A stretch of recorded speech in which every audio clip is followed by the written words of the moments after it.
नमस्कार. विदर्भदूत न्यूजमध्ये मी संजय निकस पाटील आपणा सर्वांचं सहर्ष स्वागत करतो. या महाराष्ट्र भूमीला कला, साहित्य आणि संस्कृतीचा दैदिप्यमान असा वारसा लाभलेला आहे. अनादी अनंत काळापासून साहित्यानं मराठी सृष्टी ही समृद्ध केलेली आहे. त्यामध्ये संत साहित्य असेल, ललित असेल, गद्य असेल, पद्य असेल, कादंबरी किंवा इतर वैचारिक लिखाण असेल, परंतु एकंदरच या संपूर्ण महाराष्ट्र भूमीला आणि मराठी माणसाला जो वैचारिकतेचा वारसा आवश्यक आहे तो देण्याचं काम या महाराष्ट्र भूमीतील साहित्यिकांनी वेळोवेळी केलेलं आहे. यामध्ये अनेकांनी कीर्तीची आणि यशाची दैदिप्यमान अशी शिखरं गाठलीत. काहींनी साहित्य चळवळीला जिवंत ठेवण्याचं काम केलं, तर काहींनी नवोदित साहित्यिकांसाठी एक व्यासपीठ उपलब्ध करून देण्याचं काम केलं आहे. याच साहित्य परंपरेतील अकोला जिल्ह्यातील सर्वांना सुपरिचित असणारं नाव, ज्यांचा वेगळा परिचय करून आपणास देण्याचं काहीही कारण नाही, सर्वांचं सुपरिचित, अगदी पदरमोड करून अकोला जिल्ह्याच्या आणि विदर्भाच्या साहित्य संस्कृतीला जिवंत ठेवण्याचं काम करणारे नवोदित कविवर्य, लेखक आणि नवोदितांसाठी एक वेगळं व्यासपीठ उपलब्ध करून देणारे, खऱ्या अर्थानं साहित्य आणि संस्कृतीची जोपासना करणारे बहुआयामी व्यक्तिमत्व म्हणजेच संदीप देशमुख, की आज आपण त्यांच्याशी गप्पा मारणार आहोत. नमस्कार संदीपजी. नमस्कार. विदर्भदूत न्यूजमध्ये मी संजय निकस पाटील आपलं स्वागत करतोय. धन्यवाद सर. नमस्कार संदीपजी. नमस्कार. आपली वेगळी ओळख करून द्यावी हे काही वेगळं नाही आहे, कारण आज संदीप देशमुख हे नाव म्हटलं म्हणजे जवळपास विदर्भात तरी सर्वांना सुपरिचित आहे. मला आज विदर्भदूत न्यूज चॅनलमध्ये आपली मुलाखत घेताना आपणास पहिला प्रश्न असा विचारावा लागेल की आपली सुरुवात ही पत्रकारितेच्या माध्यमातून झाली आणि पत्रकारितेला थोडंसं बाजूला सारून आपण साहित्याकडे वळला आणि नवोदितांसाठी एक वेगळं व्यासपीठ निर्मितीसाठी आपण प्रयत्न केला आणि करीत आहात. नवोदितांना व्यासपीठ निर्माण करून देत आहात. ही नेमकी कल्पना कशी काय सुचली आजच्या काळामध्ये? सर्वप्रथम संजयजी, मला सांगायला तुम्हाला एक वेगळा आनंद होईल की या निसर्गरम्य वातावरणात आज आपली ही मुलाखत तुम्ही आगळ्या वेगळ्या पद्धतीनं घेत आहात. आणि आपण जे विचारलेले प्रश्न आहेत याचंही माझ्या मनामध्ये फार मोठं कुतूहल आहे. कारण साप्ताहिक वृत्त संजीवनीपासून माझी खरं तर सुरुवात आहे. म्हणजे वृत्त संजीवनीचा 15 वर्षा पहिले तेलाऱ्याला मी तालुका प्रतिनिधी होतो. त्यानंतर माझी लोकमत, सकाळ या ठिकाणी मी कुटासा वार्ताहर म्हणून काम केलेलं आहे. त्यानंतर मी पत्रकारितेमध्ये गेली 10-15 वर्षापासून काम करत आहे. मग नंतर मी स्वतःचं माझं संदीप मीडिया सर्व्हिस म्हणून मी या ठिकाणी अकोल्यामध्ये चालवतो. आणि राहिला प्रश्न आपला साहित्याची आवड तर मला लहानपणापासून आहेच. लहानपणापासून किशोर बडी, फमू शिंदे, अनंत खेळकर या लोकांच्या कविता मी ऐकत आलो. अभ्यासक्रमाला मला फमू शिंदेंची एक कविता होती, त्यानंतर मला इंद्रजित भालेरावांची कविता होती. या सर्वांच्या कविता मी त्या म्हणजे शालेय जीवनामध्ये आत्मसात केल्या. त्यानंतर मलाही कुठतरी वाटलं की आपण तरी कवी व्हावं. मग मी आमचे सर्वात पहिले जे मित्र कवी म्हणून पंकज गवई आहेत, त्यांच्यासोबत माझा संपर्क आला. त्यांनी मग मला कवितेचं बाळकडू दिलं. मग माझा हा प्रवास कवितेचा असा थोडा करता करता मी आयुष्यात फक्त आतापर्यंत 4च कविता लिहिल्या आहेत. 4 कविता लिहिलेल्या. म्हणजे मी काही असं भारभार लिहित नाही, पण 4 कविता लिहिल्या. त्याच्यापैकी एक कविता मला आता म्हणजे लेटेस्टमध्ये की बा शेतकऱ्यांचं जीवन एकदम म्हणजे व्यर्थ आहे, की बा जास्त पाणी आलं तरी टेन्शन, कमी पाणी आलं तरी टेन्शन, आणि त्यांना लुटणारा जो वर्ग आहे तो म्हणजे पुढारी वर्ग आहे. त्यांच्यासाठी मी माझी कविता आहे, ते कविता मी आपल्या प्रेक्षकांसमोर सादर करणार आहे. पण त्या अगोदर तुम्ही जे मला काही प्रश्न विचारले होते त्याचं उत्तर देणं मी माझं कर्तव्य समजतो. आणि साहित्यामध्ये गेल्या 6 वर्षापासून मी तरुणाई फाउंडेशन नावाची एक माझी संस्था आहे. त्या संस्थेच्या माध्यमातून मी नवोदित साहित्यिकांना व्यासपीठ देतो आहे. संदीपजी, मला तुम्हाला दुसरा प्रश्न विचारायला आवडेल की अकोल्यामधून अनेक नामांकित साहित्यिक उदयास आले. त्यांनी महाराष्ट्रभर नव्हे तर भारतभर, जगभर आपलं नाव आणि आपल्या कवितेच्या माध्यमातून वाचक वर्ग निर्माण केला, साहित्यप्रेमी लोक निर्माण केले. यामध्ये आदराचं नाव घ्यायचं झालं अकोला जिल्ह्यामध्ये तर आदरणीय कविवर्य विठ्ठल वाघांचं आपल्याला घेता येईल, की ज्यांनी म्हटलं आहे, फुलं वल्या कापसाला चंद्र चोरू चोरू पाहे, तरी माये माऊलीची मांडी उघडीच राहे. उभा अबाह्य फाटलं कशी झाकणार छाती, खापराच्या दिव्यातून कधी पेटतील वाती. एक शोकांतिका आहे, उद्विग्नता आहे, एक आशा आहे, एक निर्मितीची सापेक्ष समीक्षा आहे. या अवस्थेमध्ये कविवर्य विठ्ठल वाघांनी एवढं सुंदर वर्णन केलंय. अशा अवस्थेत जसे साहित्य क्षेत्रातील मोठमोठे नामांकित पुरस्कार असतील किंवा इतर काही बाबी असतील, या बाबतीत अकोला जिल्हा कुठेतरी मागे पडला आहे. अकोल्यामध्ये बरेच साहित्यिक आहेत, ज्येष्ठ आहेत, वरिष्ठ आहेत, परंतु नवोदितांसाठी कुणीही काही फारसं करताना आतापर्यंत आढळलं नाही. अशातच कोरोना येण्याच्या 1 वर्ष अगोदर, मला वाटतं 2019 मधली गोष्ट असेल, 18-19 मधली, आपण अकोला जिल्ह्याचं पहिलं साहित्य संमेलन जे जिल्हास्तरीय आहे ते स्वतःची पदरमोड करून आपण आयोजित केलं आणि यशस्वीरित्या संपन्न केलं. त्याचा पुरावेदार मी सुद्धा आहे, साक्षीदार. मग हे स्वतःची पदरमोड करून नवोदितांना व्यासपीठ निर्माण करून द्यावं, नवोदितांच्या कवितेला, नवोदितांच्या साहित्याला, त्यांच्या लिखाणाला आपण कुठंतरी समाजासमोर आणावं. ही नेमकी ऊर्जा कुठून मिळते की ज्या ठिकाणी आपल्याला 1 रुपयासुद्धा कोणी मदतीसाठी येत नाही, अशा वेळेस तुम्ही स्वतःची पदरमोड करता आणि नवोदितांसाठी अहोरात्र कार्य करता, एक साहित्य संमेलन घडवून आणता आणि इथून पुढेही घडवून आणणार आहात. ही नेमकी ऊर्जा कुठून मिळते आपल्याला? जिल्हा साहित्य संमेलनाचा जो विषय काढला तुम्ही संजयजी, त्याच्यामागचा एक रंजक इतिहास आहे. तशी अकोला ही साहित्याची भूमी आहे. आदरणीय विठ्ठल वाघ सर असतील, नारायण कुलकर्णी कवठेकर असतील, विजय दळवी असतील, सुरेश पाचकवळे असतील, अशा थोर साहित्यिकांची या जिल्ह्याला परंपरा लाभलेली आहे. पण विदर्भ साहित्य संघ हा जो म्हणजे खूप मोठा विदर्भ साहित्य संघ आहे तो, त्या विदर्भ साहित्य संघानं अकोला जिल्ह्यामध्ये 15 साहित्य संमेलनं घेतली. 2012 त्यांचं भांबिरीतलं शेवटचं साहित्य संमेलन ठरलं. त्यानंतर त्यांनी या जिल्हा साहित्य संमेलनाकडे वळून पाहिलं नाही. त्याचा मी साक्षीदार आहो. विदर्भ साहित्य संघानं जे भांबिरीला जे शेवटचं संमेलन घेतलं, त्यानंतर त्यांनी 7 वर्ष 8 वर्ष या संमेलनाला गॅप दिली होती. पण त्यामध्ये मी छोटे मोठे कवी संमेलन तेव्हा मी घेत होतो. मग माझ्या लक्षात आलं की बा या जिल्ह्यामध्ये एवढी मोठी साहित्य परंपरा असतानाही साहित्य संमेलन का होत नाहीत, की मग आर्थिक त्याच्यामध्ये मग भरपूर कारणं आहेत, बऱ्याच बाबी आहेत. म्हणजे साहित्यिकांचं आर्थिक योगदान कमी लाभते. त्याच्यानंतर साहित्यिक जे रसिक आमच्या इथं अकोला जिल्ह्यामध्ये रसिकता भरपूर आहे. विठ्ठल वाघ सरांच्या ज्या कविता आहेत त्या लोक आम्ही ग्रामीण भागात जेव्हा साहित्य संमेलन घेतो, कवी संमेलन घेतो, तेव्हा 15-15 हजाराच्या संख्येनं लोक त्या कवितेचा आस्वाद घेण्यासाठी येतात.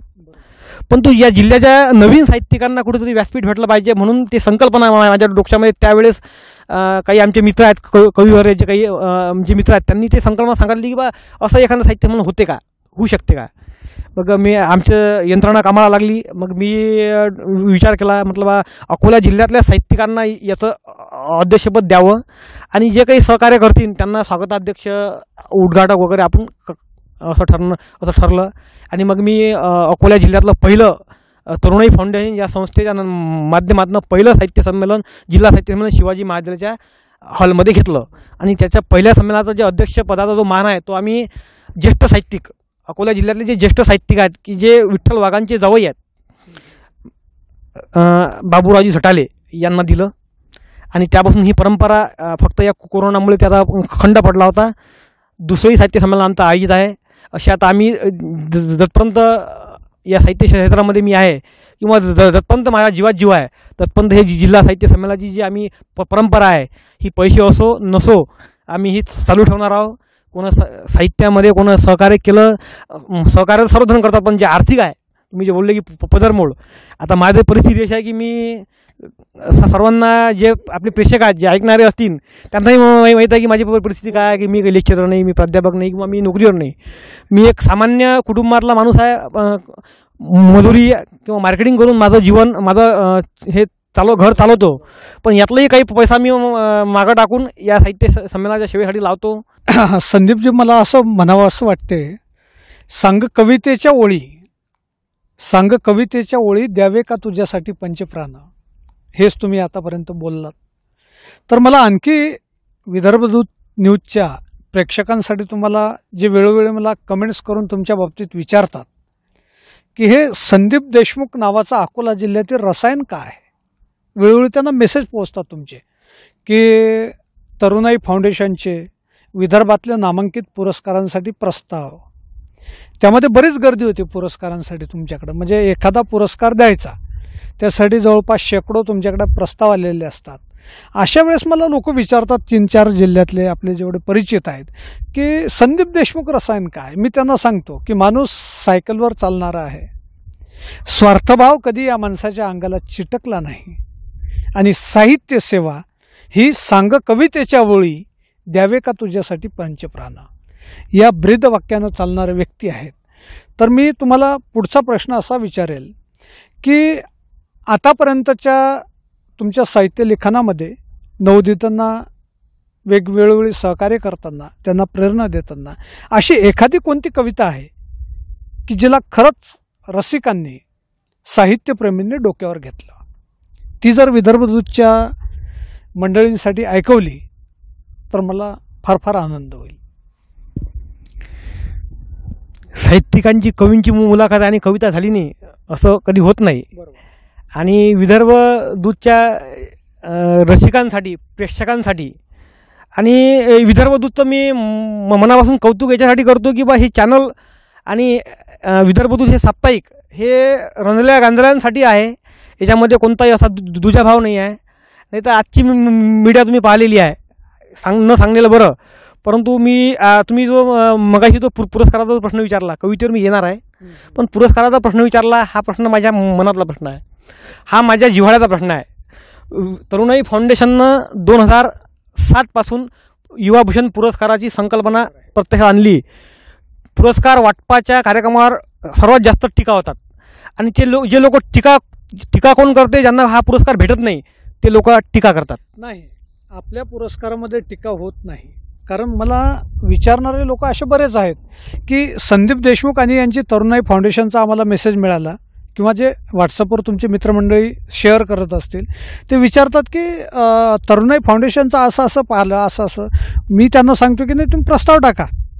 आणि नंतर मला तुमच्याकडनं, तुमच्या कोअर कमिटीकडनं कळतं की युवाभूषणसाठी एका पुरस्कारासाठी 250 अर्ज, हे काय साहित्य अकादमी आहे की इतर पुरस्कार आहेत, 250 अर्ज तुमच्याकडे येतात एका युवाभूषणसाठी. ही गौरवास्पद बाब आहे. आणि यामधून जवळपास 260-270 लोकांमधून तुम्ही एका व्यक्तीला युवाभूषण देता, ही मोठी तरेवरची कसरत असेल. युवाभूषण आणि पुरस्कार एकंदरीत या विषयावरच आतापर्यंत बऱ्याच संस्थांनी या कार्यक्रमाचा जो म्हणजे मूळ गाभा आहे, जे काही युवक चांगलं कार्य करतील, जे काही युवक साहित्यामध्ये असतील, जे काही कृषी विभागात असतील, जे काही आरोग्यामध्ये असतील, विविध क्षेत्र असतील, ज्या विविध क्षेत्रांमध्ये जे काही युवक काम करतात, त्या युवकांना कुठेतरी प्रेरणा भेटावी म्हणून मी या पुरस्काराचं वितरण सोहळ्याचं आणि या पुरस्काराची प्रेरणा मला त्याच्यातून मिळाली. या पुरस्काराचं सातत्य असं आहे की हा पुरस्कार गेल्या 13 वर्षापासून सातत्यानं सुरू आहे. मला बरेच लोक म्हणतात हा कार्यक्रम बंद करा, हा पुरस्कार वितरण सोहळा बंद करा, असं करा तसं करा. प्रत्येकाचे सल्ले आहेत, पण तरीही माझा हा पुरस्कार वितरण सोहळा चालू आहे. त्याच्यामध्ये छोट्या खाणी प्रमाणात का असेना, मोठ्या प्रमाणात का असेना, मी हे पुरस्कार सोहळे घेतले आहेत आणि याच्या पुढे घेणार आहे. पण रसिकांना, आपल्या विदर्भ दूत चॅनलच्या रसिकांना आता कवितेची मेजवानी तर या माध्यमातून भेटली पाहिजे. एक चांगलं निसर्गरम्य स्थळ संजय तुम्ही निवडलं, आणि हे आगळी वेगळी मुलाखत या ठिकाणी आपली होत आहे आणि कवितानी हे काही गोष्ट नाही आहे. या निसर्गरम्य परिस्थितीमध्ये गेल्या 8 दिवसापासून पावसाचा कहर आहे. विठ्ठल वाघ सर असतील, श्रीकृष्ण राऊत सर असतील, विदर्भातले कोणतेही कवी असतील, यांनी शेतकऱ्यावर भरपूर लिहिलं. भरपूर अशी काही शेतकऱ्यावर भरपूर काही म्हणजे कविच्या झाल्या आणि असा कोणताच कवी नाही ज्यानं शेतकऱ्यावर लिहिलं नाही. पण शेतकऱ्याचं दुःख, शेतकऱ्याचं दुखणं खऱ्या अर्थानं जर कवितेत मांडलं असेल तर ते अकोल्याचे आदरणीय विठ्ठल वाघ आहेत. मगाशी तुम्ही त्यांची ओळी म्हटल्याच तुम्ही. विठ्ठल वाघांनी खूप ठिकाणी बरंचसं साहित्य हे शेतकऱ्यावर लिहिलेलं आहे. त्यांची पिक्चरामध्ये ते कविता तुम्ही ऐकली असेल शेतकऱ्यावरची. असो, मी आपल्या प्रेक्षकांसाठी या वातावरणामध्ये एक आपली माझी पुढारी नावाची कविता आपल्या प्रेक्षकांसमोर ठेवतो की बा, विदर्भाच्या सोन्याला नाही कवडीचं मोल, विदर्भाच्या सोन्याला नाही कवडीचं मोल, डागाळलेल्या नेत्यांची नुसती भाषणे फोलं.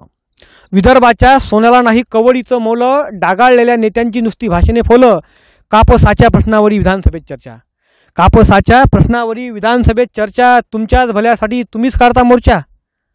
आम्ही पिकवतो कापूस, आम्ही पिकवतो कापूस, आम्हीच मारतो वाई आणि आमच्याच अंगावर कपडा नाही. आम्ही पिकवतो कापूस, आम्हीच मारतो वाई आणि आमच्याच अंगावर कपडा नाही. कोंबडीच्या टांगेसह बिअरचेही घोट, तुमचं तुम्हाला कसं भारी होते पोट. कोंबडीच्या टांगेसह बिअरचेही घोट, तुमचं तुम्हाला कसं भारी होते पोट. पोट सांभाळत तुम्ही भाषण देता जोरात, पोट सांभाळत तुम्ही भाषण देता जोरात. तेव्हा असतो आम्ही आमच्या भाकरीच्याच घोरात, तेव्हा असतो आम्ही आमच्या भाकरीच्याच घोरात, तेव्हा असतो आम्ही आमच्या भाकरीच्याच घोरात. नक्कीच संदीपजी, आपण समग्र विदर्भवासीय, महाराष्ट्रवासीय यांच्या आणि कष्टकरी मायबाप शेतकरी असतील, शेतमजूर असतील, यांच्या अगदी काळजाला हात घालणारं जे तुम्ही कवितेच्या माध्यमातून, काव्यपंक्तीमधून विवेचन केलं, नक्कीच मला असं म्हणावंसं वाटेल की जेव्हा या कवितेचा कुणी आस्वाद घेत असेल त्याच्या डोळ्यामधून अश्रू आल्याशिवाय राहणार नाही. कारण या महाराष्ट्र भूमीला, भारतभूमीला अनादी अनंत काळापासून आसमानी आणि सुलतानी संकटांनी जखडलेलं आहे. कसाबसा त्यामधून तो सावरतो. तरीसुद्धा परिस्थिती जर पाहिली तर मी माझ्या काव्यपंक्तीत सांगेल, चिडिया कहती है चमन बदल गया, बादल कहता है आसमान बदल गया, लेकिन शमशान कहता है कुछ भी तो नहीं बदला, मुर्दा तो वही है, खाली उसका कफन बदल गया. याच विवंचनेत समग्र शेतकरी वर्ग, कष्टकरी वर्ग यांचे प्रश्न कायम आहेत.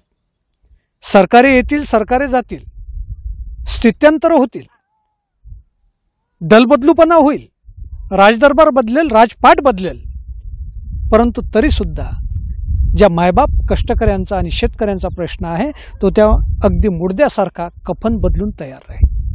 हे तुम्हीच नक्कीच कवितेतून सुचविलात.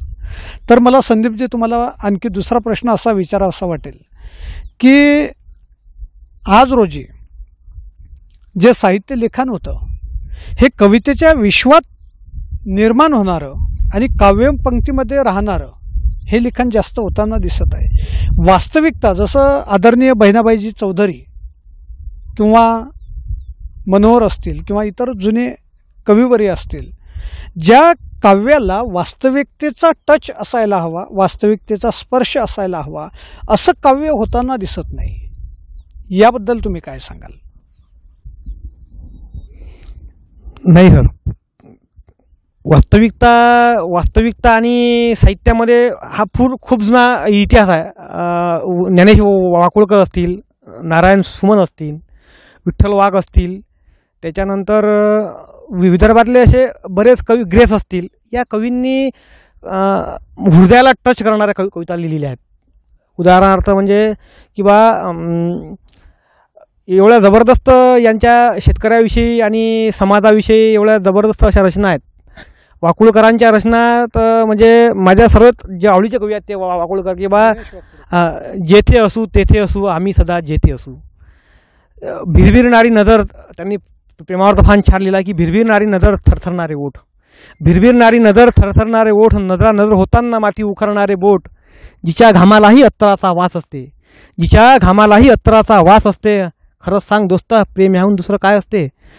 एवढं म्हणजे मनाला स्पर्श करणाऱ्या कविता असतील तर ह्या विदर्भाच्या मराठीत आलेल्या आहेत.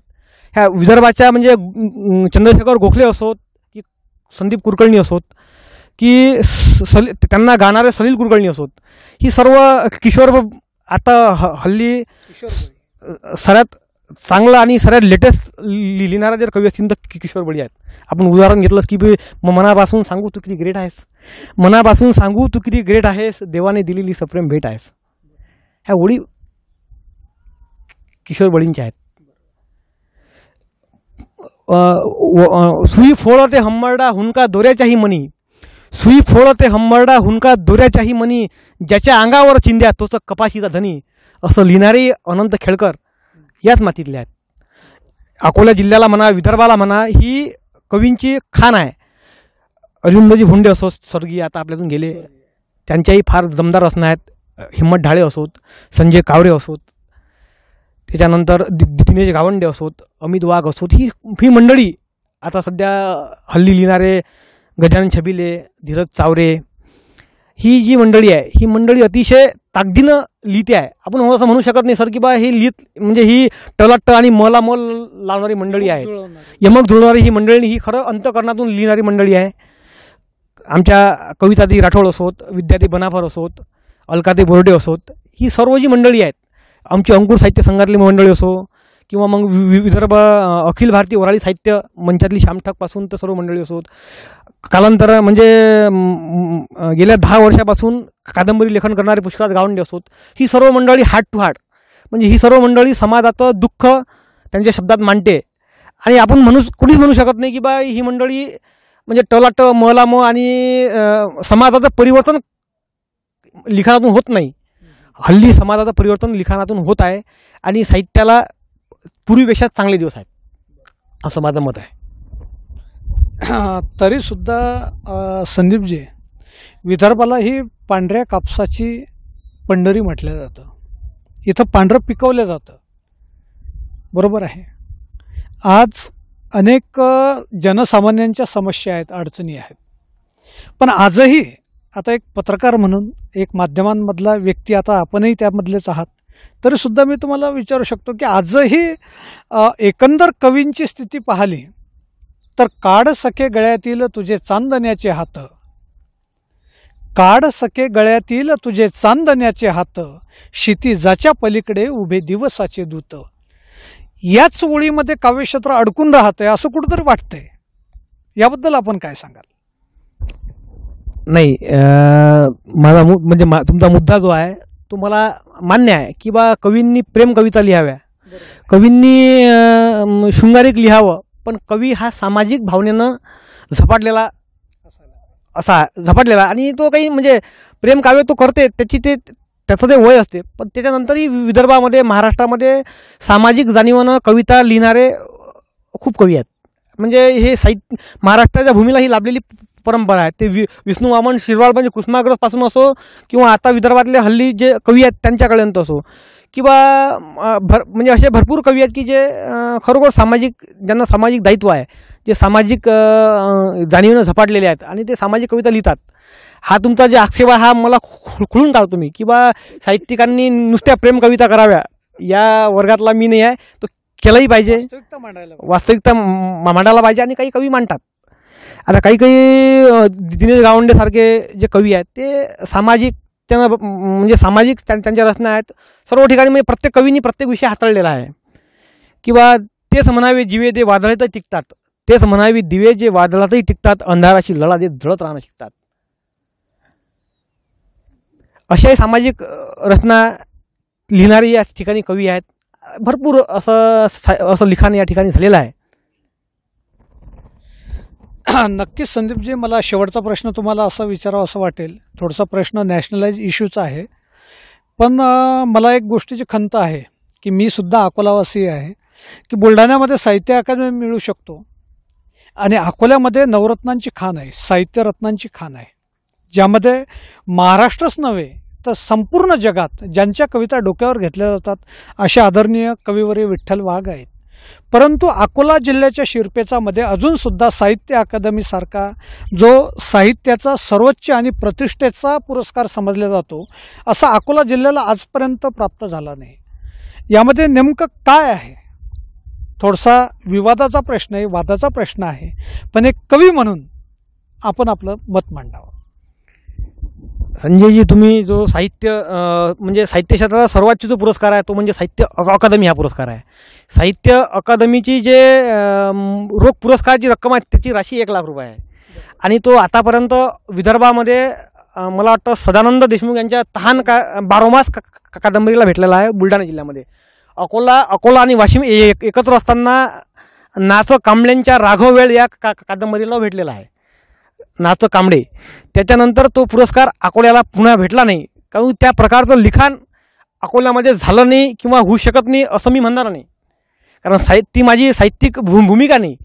कारण त्या प्रकारचं लिखाण अकोल्यात आहे, त्या प्रकारच्या कादंबऱ्या अकोल्यात आहेत. म्हणजे नरेंद्र इंगळेंची कादंबरी असो, पुष्कराज गावंडेंची कादंबरी असो, तुम्ही जे नाव सांगितलं ते लोककवी विठ्ठल वाघांची डेबू नावाची कादंबरी आहे. त्यानंतर कादंबरी प्रकाशानं कादंबरी लिहिणारे अकोल्यातही खूप साहित्यिक आहेत, पण त्या साहित्य अकादमीपर्यंत ते पुस्तक अजून पोचलं नाही किंवा भविष्यात अकोल्याला हा पुरस्कार भेटायला पाहिजे अशी माझी साहित्यिक या नात्यानं अपेक्षा आहे. नक्कीच संदीपजी, आज विदर्भदूत न्यूजमध्ये आपल्याशी गप्पा करून नक्कीच आनंद वाटला. विदर्भदूतच्या प्रेक्षकांनाही सुद्धा आपल्याकडून नवीन गोष्टी ऐकायला मिळाल्या आहेत, त्याबद्दल मी आपले धन्यवाद तर मानणार नाही, कायम आपल्या ऋणात राहण्याच्या प्रतीक्षेत राहील.